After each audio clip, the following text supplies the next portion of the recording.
राम राम भाई सारे भैया ने। भाई सबका स्वागत करता हूं भाई अपने YouTube channel SSC reasoning GK पे। भाई सर्दी बहुत ज्यादा हो रही है, तो भाई सारे भैया जो वीडियो देख रहा, चिंटू मिंटू नर्थू बर्थू जो भी भाई सबसे रिक्वेस्ट है, एक बार वीडियो को भाई लाइक कर दो। भाई लाइक करने में कोई पैसा नहीं लगता भाई, आपका क्लास लेने का भी स्वाद तभी आता है यार जब लाइक मिलेंगे भाई, उससे मेरा भी हौसला बढ़ेगा। मानते हो ना इस बात को? तो आज की क्लास है, इसमें भाई हम 25% लेकर आए हैं। भाई बहुत ही इंपॉर्टेंट क्वेश्चन है भाई, 25 के 25। ये लगा लेना कि 2024 में एसएससी के एग्जाम में आपको इनमें से एक या दो क्वेश्चन हर एग्जाम के अंदर आपको देखने को मिलने वाला भाई। इंपॉर्टेंट चैप्टर है भाई, और 2023 खत्म होने वाला, एक दो दिन बचे इसका। और भाई 2024 के अंदर भाई सब भाइयों को पता है भाई एसएससी जीडी और भाई यूपी पुलिस और भी बहुत सारे एग्जाम होने वाले भाई, तो उनके लिए बहुत इंपॉर्टेंट रहने वाली भाई ये क्लास। तो इसलिए भाई सारे भाई वीडियो को पूरा देख लियो, और भाई वीडियो को भाई एक बार लाइक कर दो, और भाई अपने यार दोस्तों के पास भी भाई वीडियो को शेयर कर दो भाई दबाकर। ऑफलाइन क्लास है भाई, कुछ दिन में हम ऑनलाइन क्लास का ही बंदोबस्त करें, यहाँ तो ऑनलाइन क्लास भी लेंगे आपकी भाई। इस चैनल के ऊपर आपको भाई कोई भी ऐसे अंड बंड संड ये सब कुछ नहीं पढ़ा जाएगा भाई, टाइम पास नहीं कराया जाएगा चैनल के ऊपर भाई। इंपॉर्टेंट क्वेश्चन करवाए जाएंगे इस चैनल के ऊपर। तो भाई जो भाई चैनल पर नया है तो वो सब्सक्राइब कर लो साइड देने, और एक बार लाइक कर दो और वीडियो को भाई शेयर भी कर दो भाई। तो भाई चलो आज का पहला क्वेश्चन करते हैं भाई, फालतू बातचीत न करते हुए भाई चैप्टर पर चलते हैं अपना भाई। तो भाई आज का हमारा जो पहला क्वेश्चन है भाई ईवीएम। भाई ईवीएम क्या हो भाई, या इंग्लिश में भाई शॉर्ट फॉर्म ईवीएम में भाई इसका फुल फॉर्म होती है भाई इसकी इलेक्ट्रॉनिक वोटिंग मशीन। तो भाई जो इलेक्ट्रॉनिक वोटिंग मशीन है भारत में पहली बार कब प्रयोग की गई थी? तो भाई भारत में इलेक्ट्रॉनिक वोटिंग मशीन है ये कब प्रयोग की गई थी? तो भाई 1989-90 में इलेक्ट्रॉनिक वोटिंग मशीन इस्तेमाल में लाई गई थी पहली बार। तो दोस्तों देखो अगला साल भाई इलेक्शन का टाइम है 2024 के अंदर, ये इंपॉर्टेंट क्वेश्चन है भाई, एसएससी इसको छाप भी सकता है भाई, तो इसको याद कर ले। इसका ऑप्शन सी राइट आंसर है भाई। तो दोस्तों देखो आपको मैं बता देता हूं कि जो भी क्वेश्चन मैं करवाऊंगा इसके अंदर वो इंपॉर्टेंट क्वेश्चन ही लेकर आऊंगा, फालतू कुछ नहीं। इसके अंदर सभी क्वेश्चन हमारे इसके जो संविधान से संबंधित और पॉलिटिकल जीके से संबंधित क्वेश्चन है, 25 के 25 ही। इस क्वेश्चन को याद कर लियो क्योंकि इलेक्शन का टाइम है भाई अगला साल, तो ये क्वेश्चन आपको देखने को मिल सकता है। अगर याद नहीं होगा तो फिर भाई वही बात है, उधर फिर देखना भाई ऊपर की तरफ मुंह को उठाकर और फिर बाकड़ी चापना भाई, ठीक है? तो याद इंपॉर्टेंट क्वेश्चन है भाई वो। तो भाई अभी चलते हैं हमारा अगला क्वेश्चन की तरफ। तो नेक्स्ट क्वेश्चन हमारा, भारत की संसद में कौन कौन होते हैं? भारत की जो संसद है ये किस किस से मिलकर बनती? क्वेश्चन यो है, यो पूछ रहा है इसमें। तो भाई ये 4 ऑप्शन दिए गए हैं भाई, जल्दी जल्दी पढ़ो इनने और बताओ इसका कमेंट में भाई जवाब क्या होगा। बता देता हूं इसका मैं, भारत की जो संसद है या भारत की संसद लोकसभा और राज्यसभा और राष्ट्रपति इन तीनों से मिलकर बनती है। ऑप्शन सी है जो लोकसभा राज्यसभा राष्ट्रपति इन तीनों के मिलकर भारत की संसद बनती है। ठीक है, याद हो गया होगा क्वेश्चन मेरे हिसाब से आपका। और जिस भाई का नहीं याद में भाई दिमाग किसी का मोटा भी आ रहा भाई, ना भी याद हो एक बार में, तो तुम भाई दोबारा फिर देख लियो भाई वीडियो ने, दोबारा देखो तो मोटा दिमाग में घुस जाएगा वो प्रश्न, ठीक है ना? समझ गए? चलते हैं अभी नेक्स्ट क्वेश्चन की तरफ। तो भारतीय राष्ट्रीय एकता परिषद का अध्यक्ष कौन होता है? भाई तीसरा क्वेश्चन यो हमारा, भारतीय राष्ट्रीय एकता परिषद का अध्यक्ष कौन होता है? भारतीय राष्ट्रीय एकता परिषद है, इसका अध्यक्ष हो भारत का प्रधानमंत्री। ये पहला सबसे पहले बता, मैं यह चीज बता दो भारत का प्रधानमंत्री कौन है भाई। भाई कमेंट में सब जितने भी भाई वीडियो देखेंगे सब जवाब देंगे भाई इसका, ठीक है? भारत का प्रधानमंत्री कौन होता है। और बस जो इसका जवाब नहीं देगा ना वीडियो देख रहा जो, तो भाई एक काम करो भाई, नहीं पता ना जिसको भारत का प्रधानमंत्री कौन है, तो भाई थाम एक काम करो भाई 3-4 भैंस बांध लो अपनी, और भाई अपना दूध काटो तड़के सांझ, और मोटरसाइकिल वो 2 पीपे लटकाओ, और भाई अपना बाजार का बेच का जा रहा हो भाई, तैयारी करनी छोड़ दो भाई एसएससी की। फिर भाई जिसको ये भी नहीं पता यार कि भारत का प्रधानमंत्री कौन हो है, इसका सही आंसर हो जाएगा ऑप्शन बी, भारतीय राष्ट्रीय एकता परिषद का अध्यक्ष कौन? भारत का प्रधानमंत्री होता है। चलते हैं अभी अगला प्रश्न की तरफ। हमारा नेक्स्ट प्रश्न, निम्नलिखित में से किसको देश के वित्त का संरक्षक माना जाता है? भाई प्रश्न समझो क्या है। जो भारत देश है, जो देश का जो एक वित्त मंत्रालय है जो कि पैसे वाला मंत्रालय होता है, ठीक है? तो उस पैसे वाले मंत्रालय का संरक्षक कौन होता है भाई? जो हमारा पैसा किसके पास होता है वो समझो। संरक्षक का मतलब होता देख रेख करने वाला, ठीक है? समझ गए संरक्षक क्या वो है। तो जो भारत का पैसा इसकी देख रेख करने वाला कौन होता है? वही 4 ऑप्शन अब आप दो, राष्ट्रपति, प्रधानमंत्री, गृह मंत्री, वित्त मंत्री। भाई जल्दी जल्दी कमेंट में लिखो भाई इसका उत्तर क्या होगा। वित्त मंत्री, ठीक है। तो जो हमारा आम बजट होता है जो भारत का, उसको भी कौन तैयार करता है? वित्त मंत्री। और आज अभी फिलहाल भारत का वित्त मंत्री कौन है? निर्मला सीतारमन। ठीक है, ये भारत की वित्त मंत्री है, लेडीज है, कहीं को ये सोचो कि जेंट्स है, ठीक है, लेडीज है ये। तो ये भारत की वित्त मंत्री है, ये हमारा बजट बनाती है पूरा, और इसी के पास पूरा पैसा है। ये समझ लो कि एक प्रकार से कि मुंशी, भारत की मतलब पैसे की मुंशी का काम करे भैया, मुंशी है भारत की। ठीक है भाई, समझ में आ गया। चलते हैं नेक्स्ट की तरफ भाई। अगला प्रश्न क्या है? देखो भाई, अगला प्रश्न सेवा का अधिकार। भाई जो सेवा का अधिकार है निम्नलिखित बिलों अधिनियम में से एक महत्वपूर्ण हिस्सा है। समझो भाई प्रश्न क्या है। प्रश्न समझोगे तो यार देखो, चार ऑप्शन है, चार ऑप्शन में से अगर आपका प्रश्न सही से समझ में आ गया तो एक और दो ऑप्शन तो दिमाग से वैसे ही निकल जाएगा कि ये तो है ही नहीं, इसका आधा उत्तर वैसे ही पता लग जाएगा। ठीक है, तो इसने समझो प्रश्न के यो भाई जो सेवा का अधिकार है यो भाई किस बिल, किस अधिनियम का एक महत्वपूर्ण हिस्सा है यो प्रश्न। ठीक है, तो ऑप्शन सी सूचना का अधिकार अधिनियम है ना, जो ऑप्शन सी इसका सही उत्तर हो जाए। सूचना का अधिकार अधिनियम है, इसका महत्वपूर्ण हिस्सा सेवा का अधिकार। समझ गया भाई, याद हो गया होगा प्रश्न। ठीक है, चलते हैं अभी अगला प्रश्न का। नेक्स्ट क्वेश्चन है भाई हमारा, इनमें से कौन सा राष्ट्रपति चुनाव के लिए चुनावी कॉलेज का हिस्सा है लेकिन उसकी अपील के लिए कार्यवाही में भाग नहीं लेता है? भाई प्रश्न समझो क्या है। भाई राष्ट्रपति जो चुनाव है उसका तो हिस्सा है लेकिन अपील के लिए कार्रवाई का हिस्सा नहीं है वो। तो समझो भाई, ऑप्शन है इसमें लोकसभा, राज्यसभा, राज्य विधानसभा और राज्य विधान परिषद। तो इसका सही उत्तर हो जाएगा ऑप्शन सी, राज्य विधानसभा। जो या जब राष्ट्रपति का चुनाव हो उसमें तो भाग ले है लेकिन अपील की कार्रवाई में इसका कोई हिस्सा नहीं होता भाई, इसने साइड करते हैं, इस पर कोई नहीं पूछता उस टाइम पर। समझ गया भाई, तो ऑप्शन सी इसका सही उत्तर हो जाएगा। मैं कुछ पॉइंट और बताऊंगा इस प्रश्न में, तो इन भी भाई याद रख लियो। ठीक है, तो राष्ट्रपति का जो चुनाव है ये भाई किस अनुच्छेद के अंदर दिया गया भाई? तो इसका जिक्र है भाई अनुच्छेद 54 के अंदर है। 52 से 62 तक ये राष्ट्रपति से संबंधित है भाई अनुच्छेद। ठीक है, तो 54 जो अनुच्छेद हमारा 54 है उसके अंदर राष्ट्रपति निर्वाचन का जिक्र किया गया भाई। ठीक है, समझ में आ गया होगा। भारत का राष्ट्रपति भी फिलहाल कौन है वो आपको पता ही होगा, मैं नहीं बताऊंगा। अभी चलते हैं हम नेक्स्ट क्वेश्चन की तरफ। संविधान का अनुच्छेद 123 किससे संबंधित है?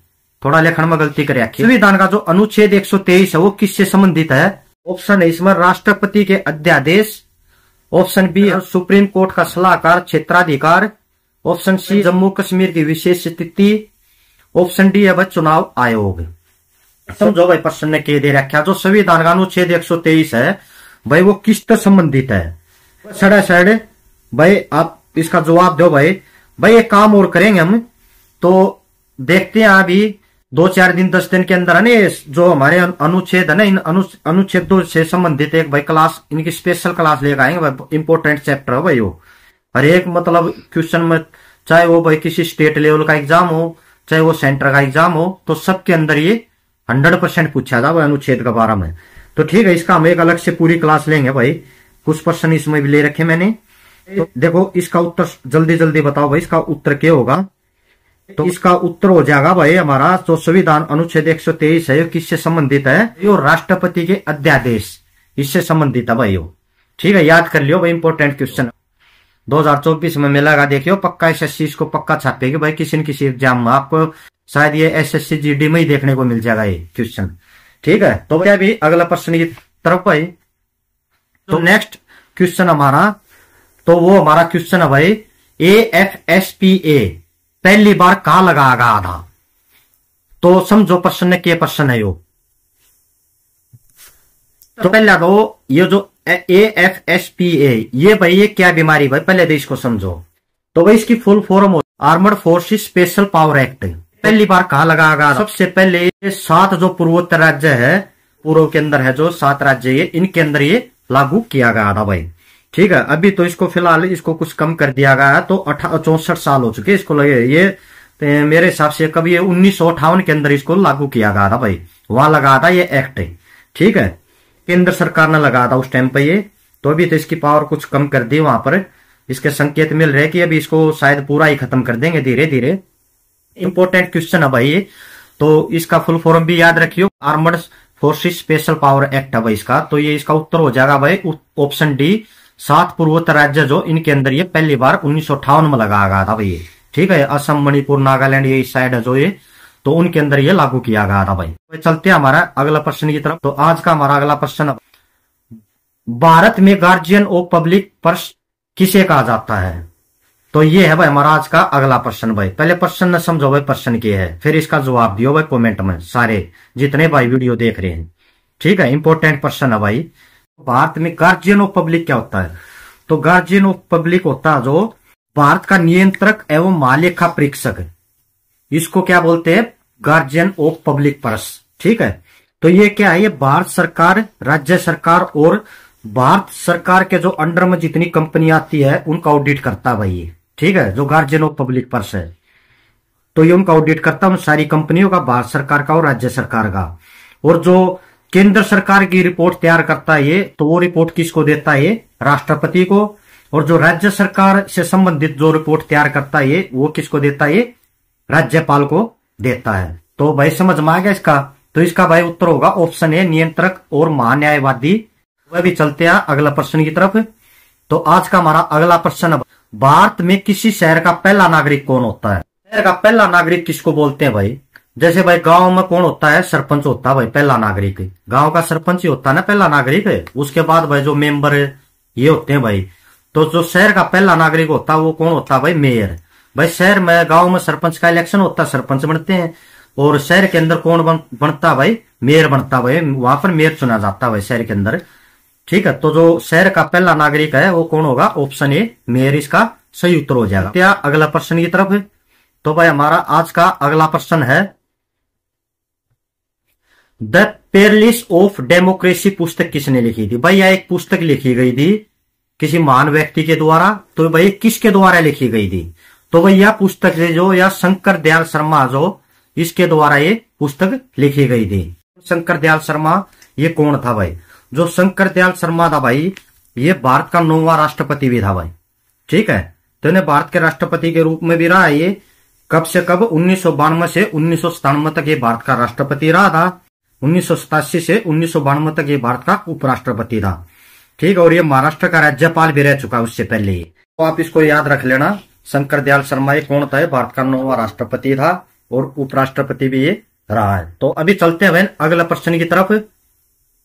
तो हमारा आज का भाई अगला प्रश्न है, निम्नलिखित में से कौन राज्यपाल को उसके कार्यालय से हटा सकता है? तो राज्यपाल होता है, उसको उसके कार्यालय से कौन हटा सकता है? बताओ जल्दी जल्दी इसका जवाब भाई कमेंट बॉक्स में दो भाई।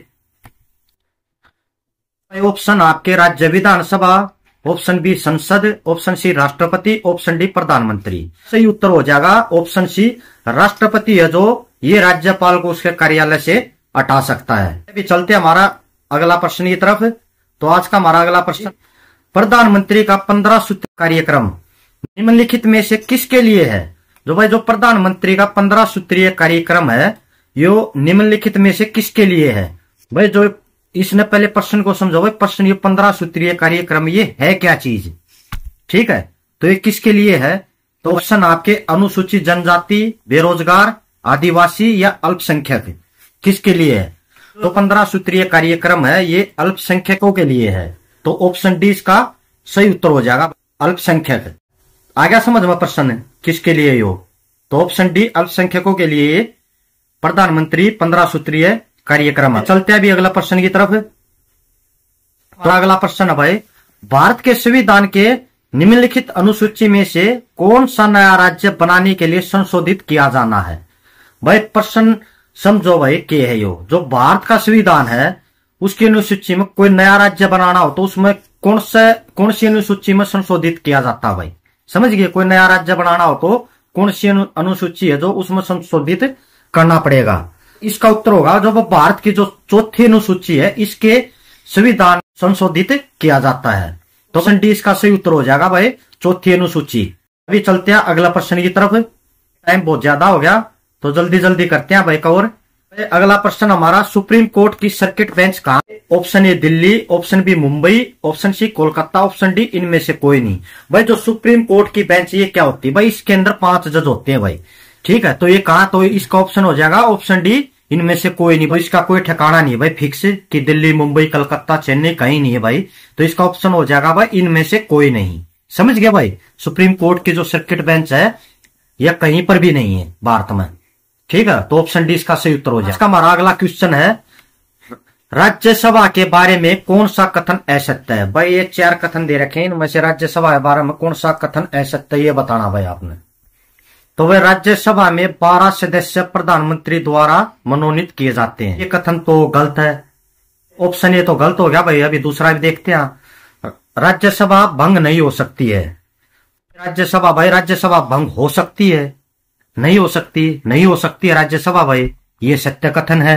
ऑप्शन सी है, राज्यसभा का सभापति उपराष्ट्रपति होता है। बिल्कुल सही बात है भाई, उपराष्ट्रपति होता है राज्यसभा का सभापति। ऑप्शन डी, राज्यसभा के 1/3 सदस्य हर 2 वर्ष में सेवानिवृत्त होते हैं। भाई ये भी बिल्कुल सही है, ऑप्शन ए है ये इसका सही आंसर हो जाएगा। भाई राज्यसभा में 12 सदस्य प्रधानमंत्री द्वारा मनोनीत किए जाते हैं, ये गलत हो जाएगा। 12 नहीं, इसका शायद 15 सदस्य प्रधानमंत्री मनोनीत करता भाई। ठीक है, राज्यसभा के लिए। तो ये इसका भाई ऑप्शन ए सही आंसर हो। क्वेश्चन अब हमारा, संविधान सभा में किस प्रांत का प्रतिनिधित्व सबसे अधिक था? का, चेन्नई का, मुंबई का या संयुक्त प्रांत का? तो भाई इसका सही उत्तर हो जाएगा भाई संयुक्त प्रांत, जो इसका प्रतिनिधित्व संविधान सभा में सबसे अधिक होता है भाई। ठीक है, समझ गए उत्तर? इसका क्या उत्तर होगा, समझ गए होगे मेरे हिसाब से। तो अगला प्रश्न है भाई हमारा, भारत के वित्त मंत्रालय के परिसर को और क्या कहा जाता है? तो भाई जो भारत का जो वित्त मंत्रालय है इसको और किस नाम से जाना जाता है? जैसे भाई गांव मनी नाम उसका सुरेश है और उसने कह दे पाओगे मनमाना काला गांव में, ऐसे काला लिल्लू ये ऐसे नाम नहीं रख देते हैं। तो भाई जो भारत का वित्त मंत्रालय नहीं, इसने दूसरा नाम किस नाम तो जाना भाई। ठीक है, तो इसका उत्तर बताओ भाई जल्दी जल्दी। भाई जो भारत का वित्त मंत्रालय, इसको ऑप्शन डी यानी कि दक्षिणी ब्लॉक के नाम से भी इसको जाना जाता है भाई। इंपोर्टेंट क्वेश्चन है भाई, 2023 में भी कई एग्जाम के अंदर ये क्वेश्चन पूछा गया था भाई, तो इसको याद कर लेना, नहीं तो फिर बाकड़ी चापोगे बैठे बैठे उधर पेपर में। साइड वाली तरफ ऐसे देखो, ये बता देने ये क्वेश्चन, और अगला कति नहीं बताओ, फिर उसका लाल आंख करके देखियो है, जरूर उसने खा लोगे फिर। तो इसलिए पढ़ लो, ठीक है, याद कर लेना इसको। तो इसका उत्तर हो जाएगा भाई ऑप्शन डी, दक्षिणी ब्लॉक। दक्षिणी ब्लॉक के नाम से भी वित्त मंत्रालय परिसर को भाई जाना जाता है। ठीक है, तो अभी चलते हैं अगला प्रश्न की तरफ। चलो भाई नेक्स्ट प्रश्न भाई ऑपरेटर। नेक्स्ट क्वेश्चन है भाई हमारा, लोकसभा की सर्वाधिक सीटें अनुसूचित जनजाति को किस प्रदेश में आरक्षित है? अनुसूचित जनजाति को भाई सबसे ज्यादा सीट किस प्रदेश में आरक्षित है? Option A Maharashtra, option B Madhya Pradesh, option C Rajasthan और ऑप्शन डी गुजरात। तो इसका सही उत्तर हो जाएगा भाई मध्य प्रदेश। मध्य प्रदेश में सबसे ज्यादा लोकसभा की जो सीट है वो अनुसूचित जनजाति के लिए आरक्षित है। याद रख लियो, इंपोर्टेंट क्वेश्चन है, अगला साल इलेक्शन का टाइम है। आज का भाई अगला क्वेश्चन हमारा भाई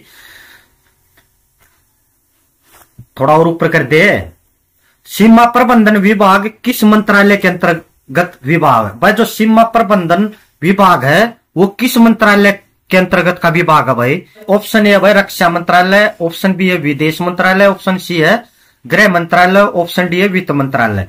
गृह मंत्रालय, जो हमारा गृह मंत्रालय है इसके अंतर्गत आता भाई वो। ठीक है, किसी भी राज्य की जो सीमा भाई, इस राज्य की यहां तक सीमा होगी, इसकी यहां तक होगी, तो मतलब एक प्राइल है जो पटवारी विभाग, पटवारी वाला काम है इसका। ठीक, तो ये किसके अंडर में आता है? ये गृह मंत्रालय का अंडर में आता भाई। समझ गया भाई प्रश्न, कर लियो भाई याद, इंपोर्टेंट क्वेश्चन।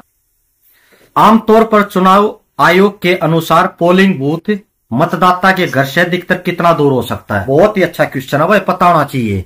ठीक है, इसका उत्तर क्या होगा?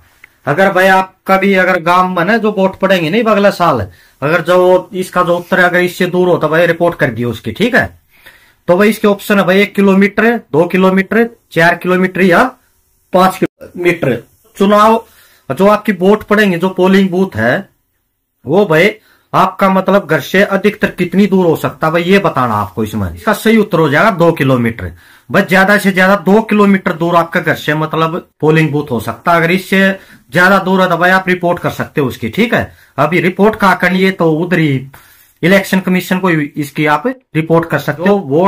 वोट दाता जो उसका घर से 2 किलोमीटर से अधिक पोलिंग बूथ नहीं होगा। ठीक है, तो भाई इसका सही उत्तर हो जाएगा भाई 2 किलोमीटर। ठीक है, चलते हैं भाई नेक्स्ट क्वेश्चन की तरफ। अगला प्रश्न हमारा 106वां संविधान संशोधन और 111वां संविधान संशोधन क्रम से किससे संबंधित है? भाई जो 106वां संविधान संशोधन और 111वां संविधान संशोधन है, तो भाई ये किससे संबंधित है? ऑप्शन इसमें पंचायत सहकारी समिति, पंचायत या सहकारी समिति। ऑप्शन है 4 आपके सामने। तो भाई किससे संबंधित है? 106 और 111वां संविधान संशोधन यो है सहकारी समिति से संबंधित है। ऑप्शन डी इसका सही उत्तर हो जाएगा भाई। जो 106वां और 111वां संविधान संशोधन है किससे? सहकारी समिति से संबंधित है भाई। क्या होगा याद मेरे हिसाब से 2000 प्रश्न यो। आज का हमारा अगला प्रश्न, जो मौलाना आजाद राष्ट्रीय फेलोशिप स्कीम है किसके लिए है? मौलाना आजाद राष्ट्रीय फेलोशिप स्कीम है या किसके लिए? मुस्लिम लीग, ऑप्शन बी आदिवासी, सी मुस्लिम में बीपीएल परिवार, ऑप्शन डी है भाई 5 चयनित अल्पसंख्यकों के लिए। जो मौलाना आजाद राष्ट्रीय फेलोशिप स्कीम 5 चयनित अल्पसंख्यकों के लिए, ठीक है। तो ऑप्शन डी इसका भाई सही आंसर हो जाए। 5 जो अल्पसंख्यक है, जो जाति है, उनके लिए स्कीम है भाई। वे चयनित मतलब चुन रखी भाई, इनको इसका फायदा मिलेगा। तो याद हो गया होगा इसका मेरे हिसाब से। अगला प्रश्न की तरफ। आज का अगला प्रश्न है भाई, लैंगिक समानता का सिद्धांत इनमें से किस में है? भाई जो लैंगिक समानता है इसका सिद्धांत इनमें से किसके लिए है? ऑप्शन ए है प्रस्तावना, ऑप्शन बी है मौलिक अधिकार मौलिक कर्तव्य, ऑप्शन सी है राज्य के नीति निर्देशक सिद्धांत उपयुक्त। प्रश्न है लैंगिक समानता का सिद्धांत इनमें से किस में? भाई लैंगिक समानता मतलब सबको एक समान, भाई कोई लिंग के हिसाब से किसी में भेदभाव नहीं होगा, ठीक है। तो ये इसका सिद्धांत इनमें से किस में से है? ऑप्शन डी उपयुक्त सभी। मतलब लैंगिक समानता का जो सिद्धांत है ये प्रस्तावना में भी, मौलिक अधिकार भी, मौलिक कर्तव्य भी और राज्य के नीति निर्देशक सिद्धांत, ये सब इनमें सबके अंदर सबको समानता दी गई है भाई। कोई लिंग के हिसाब से कोई असमानता नहीं दी गई है किसी को। ऑप्शन डी इसका सही उत्तर हो जाएगा। अगला प्रश्न है भाई हमारा, भारत में 3 स्तरीय पंचायती प्रणाली कितनी जनसंख्या से ऊपर वाले राज्यों में है? भारत में जो 3 स्तरीय पंचायती प्रणाली है यह कितनी जनसंख्या से ऊपर राज्यों में है? ऑप्शन है 10 lakh, option B 20 lakh, option C 25 lakh, option D 30 lakh.